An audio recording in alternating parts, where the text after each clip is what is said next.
علی پور کے T H کیو اسپتال میں اینٹی بایوٹک کے خلاف مزاحمت کو پھیلنے سے روکنے کا عالمی ہفتہ 18 سے 24 نومبر تک منایا گیا۔ آگاہی مہم کے آخری روز M S doctor Ghulam Panjtan گھلو کی سربراہی میں سیمینار منعقد ہوا۔ مزید بتا رہے ہیں ساجد قبول۔ جی بالکل، علی پور ٹی ایچ کیو ہاسپٹل میں اینٹی بایوٹک کے خلاف مزاحمت کو پھیلنے سے روکنے کا عالمی ہفتہ 18 سے 24 نومبر تک منایا گیا۔ آگاہی مہم کے اختتامی روز doctor Ghulam Panjtan Ghallu M S T H Q hospital Alipur کی سربراہی میں سیمینار منعقد ہوا، جس میں کثیر تعداد میں معززین علاقہ، صحافی برادری کے علاوہ ہاسپٹل کا عملہ، ڈاکٹرز، پیرامیڈیکل سٹاف، نرسز نے شرکت کی۔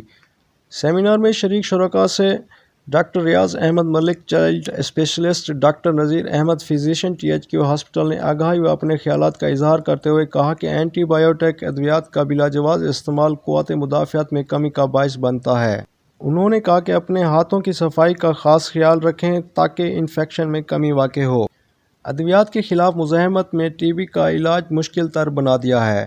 مزاحمتی ٹی بی سے بچاؤ کے لیے اپنا علاج تکمیل تک جاری رکھیں اور اینٹی بایوٹک کے خلاف مزاحمت کو پھیلنے سے روکنے کے لیے ادویات صرف اور صرف مستند معالج کے مشورے سے کریں اور ہدایت کے مطابق جاری رکھیں۔ بعد سیمینار آگاہی واک کا اہتمام کیا گیا، جو کہ ایڈمن بلاک سے مین گیٹ تک کی گئی۔ علاوہ ازیں WHO کے تھیم گو بلیو اور slogan spread awareness and stop resistance کو مختلف مقامات پر آویزاں بھی کیا گیا۔